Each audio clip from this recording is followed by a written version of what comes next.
Dan sekarang kita ngomongin film horor paling gila tahun ini. Akhirnya. Nggak usah di-review ini, nggak usah di-review udah. Langsung skor aja, Pak. Udah skor di depan ya langsung ya. Kayak gua nungguin Hammer Sonic akhirnya datang. Ini juga, Pak. Akhirnya setelah 10 tahun. Benar. Jadi kita udah tahu lah ya. Kita ngomongin Evil Dead Rise. Ya Evil Dead yang terakhir itu 10 tahun lalu ya? Iya, 10 tahun lalu. Itu remake ya, yang bikinnya Fede Alvarez. Tongkat estafetnya diserahkan ke siapa? Lee Cronin ya. Kalau Fede Alvarez kembali menghidupkan, kalau ini membangkitkan. Anjir, membangkitkan iblis. Mengingatkan kalau ada film bajingan. Gua nggak akan bisa cerita panjang lebar sih. Yalah, ini harus ditonton lah. Lu harus nonton banyak sih soalnya. Nggak usah nonton Cinecrip lah. Silakan. Tapi langsung ke bioskop aja. Tapi ya masih tanggal 5 Mei sih tayangnya ya. Cuman kita kebenaran udah nonton duluan aja kemarin ya. Yang gue suka apa dari awal ya. Dari awal itu udah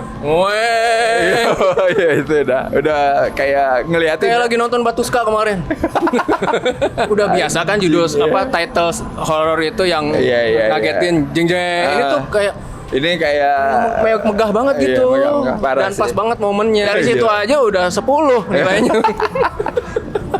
Jadi settingnya ini pindah sekarang ke apartemen bobrok. Yes, apartemen bobrok. Pindah. Targetnya sekarang ke keluarga ya. Keluarga, family. Walaupun di yang pertama juga family antara adik kakak. Iya sih. Tapi kalau ini lebih lengkap aja, ada ibunya, ada bibinya. Dan ya udah sama intinya plotnya ntar digangguin gitu lah. Kayak Evil Dead yang udah gitu. Template-nya sama. Ketemu buku. Iya. Udah dibaca udah nongol udah kacau. Cuma bedanya ketemunya aja gitu. Kalau itu di ruang bawah tanah, ini ruang bawah tanah juga. Si buku itu diumpetin dimanapun gitu pasti ketemu gitu. Even mungkin ditaruh di piramid mungkin ketemu aja kayaknya. Tapi itu yang gue pertanyakan ya, buku ini ya banyakkah beda zaman soalnya. Ini yang punya buku yang sekarang ini sama yang waktu dulu kita nonton di Evil itu beda. Iya beda zaman. Beda. Makanya gue bilang ini tuh bukunya cuma satu turun temurun kah atau ada banyak bagian, buku gitu. Benar. Buku yang beda-beda dari Book of the Dead ini. Sebenarnya semua ciri khas film Evil Dead ada semua lah di sini gitu. Iya, yes. Bahkan beberapa adegannya homage juga ke beberapa film horor ya. Ini kalau gue bilang selebrasi buat penggemar horor lah. Iya benar. Designing. Iya itu designing bagus banget sih itu. Dari film-filmnya Carpenter. Kalau di sini gue ngelihatnya film yang ini sih In the Mouth of Madness. Itu creature-nya itu agak kemiripan aneh-anehnya. Gitu ya. Iya benar. Horornya itu bertahap gitu cuy. Eskalasinya kerasa banget ya. Ada itu tuh asik.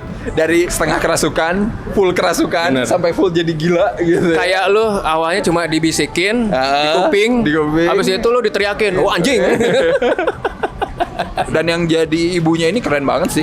Sebelum dia nanti kerasukan pun sebenarnya dari profil ya penampakan gitu udah serem sebenarnya. Namanya tuh gue tadi lihat Alyssa Sutherland ya. Dari rahangnya aja udah kelihatan. Makanya profil tulangnya itu. Tulangnya tuh udah kelihatan gitu. Wah ini pasti udah jadi nanti gimana? Gitu. Apakah emang dipermak dulu kah sebelum ini gitu? Wah itu bangsat sih itu. Dan bagusnya di sini kan dia ada adiknya ya si Beth itu. Beth ya. Mirip ya. Oh iya. Maksudnya? Ya selama gue nonton ini kok mirip banget ya bisa ya. Maksudnya jadi kayak kakak adik tuh ya. Bener percaya gue kakak adik bener meyakinkan sebagai kakak adik keluarga rock and roll makanya nanti pas datang setan gitu ada perlawanan gitu karena emang rock and roll keluarga rock and roll keluarga underground meskipun anaknya yang satu kayak Justin Bieber pas muda sih ya anak yang paling kecilnya rock and roll main boneka apa tapi bonekanya palanya dicopot-copotin si Stephanie ya siapa namanya Stephanie ya bener ini buat mengalahkan setan anjing ternyata ada ininya ada fungsinya nanti itu semua benda-benda ada fungsinya. Ada fungsinya. Parutan. Wah iya. Bayangkan Pak, parutan bisa dipakai buat. Iya, gila sih. Apa kabar ya kalau tangan gua kena parutan gitu kan? Di sini ada. Iya. Ya kalau gunting udah jelas lah ya gunting biasa. Ada, tapi kan nanti nuncupnya kemana itu Pak? Iya. Mungkin kalau nuncup ke badan. Iya. Sama bor kecil itu cuy. Biasa. Bor kecil itu, waduh. Oh iya, kalau di yang pertama kan ini paku tembakan paku ya. Kalau ini kan kayak buat nyolder gitu. Bener nyolder. Wah itu pokoknya momen-momen lindungnya di sini the best sih. Si Lee Cronin bisa nge-highlight kayak close up dulu gitu. Biar kita tuh kayak aduh anjing kena nggak? Ilunya dapat banget sih. Yang tayang di bioskop sini soalnya ada sensor, ada 1-2 sensor, tapi kayak nggak mengurangi kenikmatan kegorannya itu. Sensornya cuma 2 sih kita itu. Iya. Tapi itu nggak yang sensor kayak ganti adegan. Kayak Scream waktu itu kan ngaruh banget tuh. Kalau Scream kelihatan banget. Ini tuh kayak cuma set aja. Tapi kita masih dipiratkan aftermath-nya gitu. Iya benar. Beling di tenggorokan. Beling gitu kan. Yang ngilu-ngilu gimana gitu, ngilu-ngilu gemes. Ya itu the best sih. Soalnya tiap ada adegan yang ngilu, si Lee Cronin ini tuh yang nggak tanggung-tanggung. Ya udah di close up aja biar impact-nya makin kerasa gitu. Pokoknya bener lah, ini adegan-adegannya tuh bikin kita teriak-teriak. Gua sih membayangkan kayak lagi naik odong-odong di turunan tapi remnya blong, Pak. Teriak, anjing. Ya udah. Nonton ini tuh gitu, harus gitu, Pak. Ya benar. Kalau perlu kayak nonton RRR, Pak. Lu bawa konfeti ke depan pas ada adegan berdarah, konfeti gitu. Ini harus diginiin film kayak gini tuh, harus selebrasi. Terus jangan lupakan darahnya, Pak. Waduh. Wah, ini bukan banjir lagi, Pak, tsunami, Pak. Ya udah biasa kan film banjir darah. Ini tsunami. Ini mah Banjir bandang. Dia nggak mau kalah kan, sama ya di akhir itu kan hujan darah kan. Iya, Ini sama. dia mau hujan darah tapi bisa dengan cara lain. treatmentnya bisa gitu. Iya. Nggak mau kalah. Triknya bisa gitu, pakai trik lain tapi tetap hujan darah gitu. Iya, benar-benar itu bagus. Itu bangsat sih si Lee Cronin. Dan yang serunya karena ini di apartemen ya, jadi bukan si satu keluarga ini doang, ada tetangganya juga. Harus gitu. ada, Pak. Harus ada yang jadi korban. Harus ada yang ditumbalkan. Ya, itu seru juga. Treatmentnya gue suka tuh kayak angle yang ngeliat di lubang pintu. Ya. Benar. Itu dimanfaatin banget cuy. Bukan cuman buat ngeliatin si setannya mukanya serem di depan muka, tapi beberapa bagian pembunuhan juga diliatin dari situ. Iya, gitu. makanya unsur-unsur semua yang ada di apartemen itu semua kepake, Pak. Kita merasakan hopeless. Tidak berdayanya karakter si Beth-nya itu. Karena kita juga kayak ada di balik pintu. Kita nggak bisa ngapa-ngapain, sama dia juga nggak bisa ngapa-ngapain. Kita bisa merasakan, wah anjing lo. Bangsat lah itu pokoknya, bagus tuh. Dan satu lagi yang gue notice sebenarnya yang awal sih, homage openingnya kan gini ya, long tracking shot yang Iya benar. Tapi kan di awal ternyata itu adalah drone. Iya. Itu pinter sih maksud gue. Itu homage yang lawak sebenarnya. Homage lawak gitu sebenarnya bagus. Tapi nanti ada beneran long tracking shot lagi. Ada lah, ala-ala Sam Raimi-nya ada. Ya, gitu. itu harus ada gitu. Kalau film yang itu kan kita melihat trailernya kirain ada yang lebih. Iya, ternyata tidak. Kalau ini mah. Kalau ini kita udah di bawah Rise, Pak. Bener-bener. Udah lebih. Bener-bener ekspektasi kita di bawah Rise sesuai judul filmnya. Cuman sih sebenarnya pertanyaan gue, apakah franchise ini bakal dilanjutin atau kayak gini ya gitu ya. Gue sih ngelihat dari endingnya film ini alias openingnya film ini mungkin bisa sih dieksplor.